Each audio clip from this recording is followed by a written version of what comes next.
আশা করি তোমরা ভালো আছো। আমি কিন্তু ভালো নেই, কারণ প্রতিদিন যে নোংরামি চলছে ইউটিউবে দেখছি, খুব খারাপ লাগছে। তো তোমাদেরকে আমি আজকে বলবো যে কে এরকমভাবে ফোন করছে। তোমরা হয়তো অনেকেই সেটা জানতে পেরেছো, আমিও তোমাদেরকে বলে দিই। দীর্ঘদিন ধরে মঙ্গলামার মন্দিরে, মানে কৃষ্ণকালী মায়ের মন্দিরে, মঙ্গলা মায়ের ওখানে একটা স্ক্যাম চলছে। কিছু মানুষ ফোন করে কিছু মানুষকে উত্ত্যক্ত করছে বা কিছু বোঝাচ্ছে, বুঝিয়ে টাকা নিচ্ছে। সেই নিয়ে মঙ্গলামা প্রচুর ভিডিও করেছিল, অনেকবার অবগত করেছে সবাইকে। কিন্তু তা সত্ত্বেও আজকে একটা ভিডিও দেখলাম, সেখানে একটি মেয়েকে বলা হচ্ছে যে তান্ত্রিক হিসেবে তাদেরকে আসতে শ্মশানে অনেক কিছু কাঠ আনতে, এবং ৬,০০০ টাকা ১২০০ টাকা কারোর থেকে এরকমভাবে বিভিন্ন টাকা চাওয়া হচ্ছে। দিনের পর দিন এই স্ক্যাম চলছে। তো সেখানে মঙ্গলামা সেটাও দেখিয়ে দিয়েছে। তো আমি কিন্তু ধরে ফেলেছি যে কে বা কারা এগুলো করছে, প্রমাণ সহ দেব। ভিডিওটা দেখতে থাকো, স্কিপ করো না। তো ইন্ট্রো দেবার কিছুই নেই, জানো আমার এই চ্যানেল সব কিছুই দেখাই, খিচুড়ি চ্যানেল। সেখানে কৃষ্ণকালী মায়ের মন্দিরে যখন এত বড় স্ক্যাম, সেটাকে নিয়ে তো বলতেই হয়। মেয়েটি নাম্বারটা আজকে ডিসক্লোজ করেছে যে এই নাম্বার থেকে ফোনটা এসছে। নাম্বারটা হচ্ছে 8207046982। মঙ্গলবার লাইভটা দেখলে তোমরা জেনে নিতে পারবে। আমি থাম্বনেলেও ওই স্ক্রিনশটটা দিয়ে দিয়েছি, তোমরা থাম্বনেলটা জুম করে দেখে নিতে পারবে। আমি সাথে সাথে ট্রু কলারে গিয়ে নাম্বারটা সার্চ করলাম, দেখলাম নাম উঠল রামদাস তান্ত্রিক। রামদাস তান্ত্রিক নামক কোনো একজন মানুষ এই ফোনটা করিয়েছিল বা করেছিল। যার ফোন থেকে এসছিল তার ট্রু কলারে নাম উঠছে রামদাস তান্ত্রিক। এরকম অনেকে মিলেই নিশ্চয়ই এটা একটা চক্র গঠন করেছে। কখনো এই ফোন থেকে, কখনো ওই ফোন থেকে বিভিন্ন মানুষকে উত্ত্যক্ত করছে। আমার কাছে কথা, তারা নাম্বারটা পাচ্ছে কোত্থেকে? যারা আসছে তাদের নাম্বারটা পাচ্ছে কোত্থেকে? প্রথম, তাহলে চেনা জানার মধ্যেই কেউ করছে।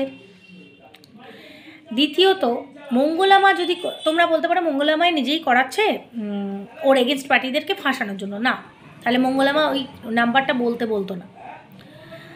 দ্বিতীয়ত,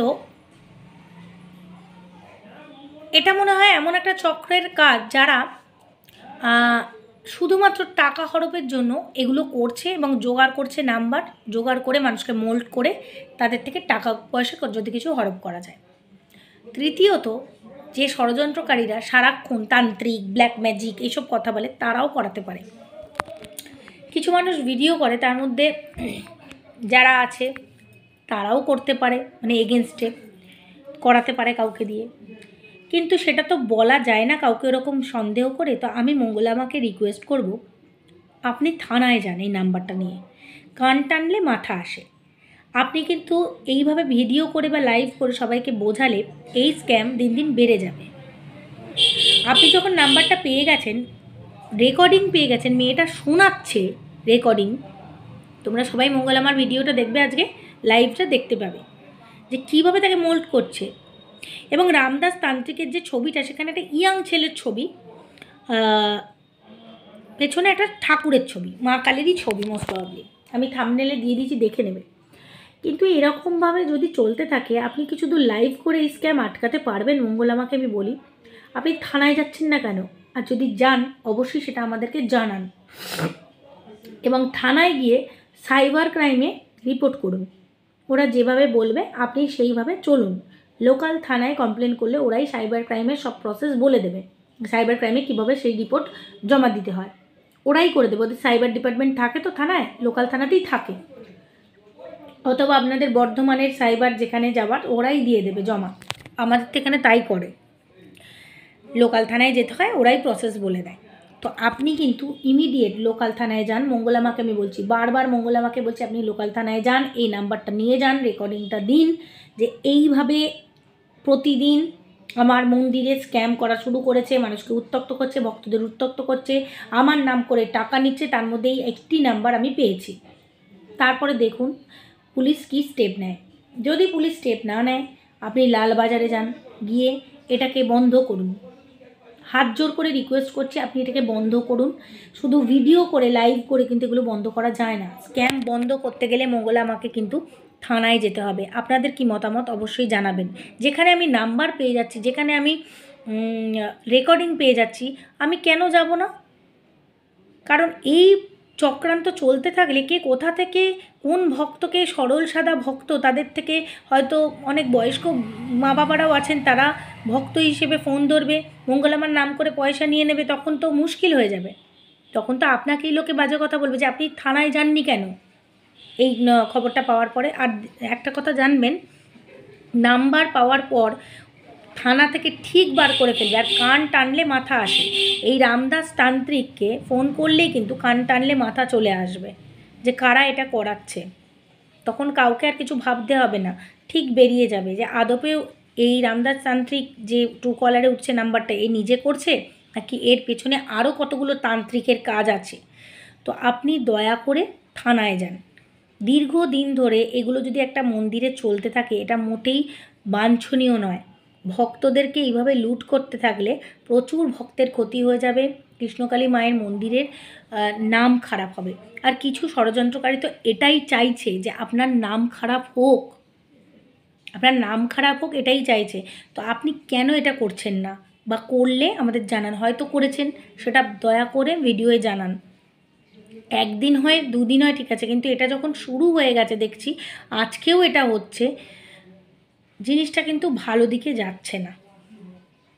এবং সবচেয়ে ভয়ঙ্কর ব্যাপার যেটা, যে ভক্তরা আসছে আননোন পারসন, তাদের নাম্বার কোথা থেকে জোগাড় করছে। মনে করুন আমি যাচ্ছি, আমার নাম্বারটা কোথা থেকে পাচ্ছে, তারা কি করে পাচ্ছে? একটা অদ্ভুত ব্যাপার না, যে আমার নাম্বার পাবে কোথা থেকে রে বাবা, আমাকে তো তারা চেনেই না। তাহলে চেনা পরিচিতদের মধ্যেই কি কেউ করছে? কে কোথা থেকে আসছে তাদেরকে এরম করা, বা লাইনে দাঁড়িয়ে থাকলে সেখানে কিছু ভণ্ড লোকজন গেছে, সেখানে বলছে লাইন থেকে আপনাকে সামনে দাঁড় করিয়ে দেবো, 500 টাকা দিন, 600 টাকা দিন। এগুলোও তো খুব খারাপ। আপনার দরকার হলে বডিগার্ড বাড়াতে হবে, ওখানে যে গার্ড দাদা আছেন তাকে দেখাশোনা, তিনি একা তো পারবেন না। আপনি মহিলা ভলেন্টিয়ার কিছু বাড়ান, যাতে দেখতে পারে যে স্ক্যাম হচ্ছে কি না, কারোর থেকে টাকা পয়সা নেওয়া হচ্ছে কি না, সেটা জিজ্ঞেস করা, এগুলো আপনাকে কিন্তু করতে হবে। কারণ আপনি তো মন্দিরের ভেতরে পুজো করতে করতে কিছু দেখতে পাবেন না। এই জিনিসগুলো নজরে দেওয়া খুব দরকার। শুধু মন্দির হলেই হবে না, কিছু সিস্টেম কিন্তু আনা দরকার। আর সবচেয়ে বড় কথা, আমাদের বাবা মায়েদের মতন মানুষরা যারা অ্যান্ড্রয়েড ফোন সম্পর্কে জানে না, কিচ্ছু জানে না, তারা তো ফোন এলে ওরকমভাবে বললেই তো তারা ভয় পেয়ে যাবে। আমাকেই এরকম অনেকবার ফ্রড করার চেষ্টা করেছে, ব্যাংক থেকে বলছি, এই বলছে। আমরা বুদ্ধিমতী, আমরা সবসময় এগুলো দেখি, নজরে রাখি, সোশ্যাল মিডিয়া দেখি, আমরা জানি। কিন্তু আমাদের বাবাদেরকে আবার বলে দিতে হয় যে এরকম ফোন এলে কিন্তু তোমরা করবে না। আপনি বলছেন, কিন্তু অনেকেই তো আছে যে ছেলের মোবাইল থেকে বা মেয়ের মোবাইল থেকে কৃষ্ণকালী মাকে দেখেছে, চিনেছে, কিন্তু তারা এগুলো দেখছে না। হঠাৎ করে তাদেরকে ফোন করলো, তারা তো বিশ্বাস করে যেতে পারবে অনেকভাবেই মানুষকে। কারণ এই মেয়েটা যখন আসছিল তখন সে টোটোই ছিল, তাকে কিন্তু ওইভাবে বলছে, আমি যতদূর শুনলাম। কি করে পায় নাম্বার? এই জিনিসটা নিয়ে যদি আইনি তদন্ত না হয়, প্রশাসনিকভাবে আপনি যদি রিপোর্ট না করেন, জিনিসটা কোনো দিন মেটার নয়। শুধুমাত্র একটা এত বড় জিনিস, এত বড় ফ্রড, এত ভয়ঙ্কর জিনিসগুলো যেগুলো হচ্ছে কৃষ্ণকালী মায়ের মন্দিরে, খুব চিন্তার বিষয়। এই জিনিস শুধুমাত্র লাইভ করে বলে দিলে আর ভিডিও করে বললে মেটানো যায় না। যেখানে আপনার পেছনে এতজন লেগে আছে ষড়যন্ত্র করার জন্য, তারা কিন্তু আরও বেশি করে এই জিনিসগুলো নিয়ে আপনার নামে বদনাম করবে। তো আপনার এই সুনামটা রাখার জন্য, অথবা কৃষ্ণকালী মায়ের মন্দিরের সুনাম রক্ষার জন্য আপনার উচিত এই নাম্বারটা নিয়ে সেই রামদাস তান্ত্রিক যার নাম উঠছে, সেই মানুষটিকে বার করা খুঁজে, যে তুমি কেন করেছো, তোমাকে কারা করিয়েছে, অথবা তার সিম যদি না থাকে সে কোন লোকেশান থেকে করেছিল। এটা কিন্তু সাধারণ ঘটনা নয়। আপনারা যদি ভেবে থাকেন এটা সাধারণ ঘটনা, মঙ্গলামা বলছে আমরা বুঝছি না, এই থেকে কিন্তু 1000, 2000 করে লাখ টাকার ক্ষতি হয়ে যেতে পারে। অনেক মানুষের কিন্তু, অনেক ভক্তর অনেক টাকা লুট হতে পারে এই করে করে। অনেক অন্ধভক্ত আছে যারা হয়তো মঙ্গলামার নাম শুনলো বা কৃষ্ণকালী মায়ের নাম শুনেই যা বলছে তাই করছে, কাটানো অমুকানো এই গানো, আর এত সুন্দরভাবে বলছে, আমি তো রেকর্ডিংগুলো শুনলাম, যে কোনো মানুষকে মোল্ড করে দেবে। কিন্তু এদের একটা হিপনোটাইজ করার ক্ষমতা থাকে, তো এটা তো তান্ত্রিক, তন্ত্র সাধনায় খারাপও করা যায় ভালোও করা যায়, আমার মনে হয় এরা খারাপ করে। তো ব্যাপারটা বোঝার চেষ্টা করবেন, মঙ্গলামাকে বলছি। আর বিনীত অনুরোধ, মোবাইলটা হাতে আছে, হাত জোর করেই আমি তারে বলছি মন থেকে যে আপনি এটার এগেনস্টে স্টেপ নিন। এর বিরুদ্ধে আপনি যদি স্টেপ না নেন, যদি এর মানে এই অপরাধীদের আপনি ধরতে না পারেন, তাহলে কিন্তু ভয়ঙ্কর বিপদ আসন্ন, এটুকু জেনে রাখবেন। ভালো থাকুন, সুস্থ থাকুন, আর কী স্টেপ নিলেন এটা আমাদের জানাবেন।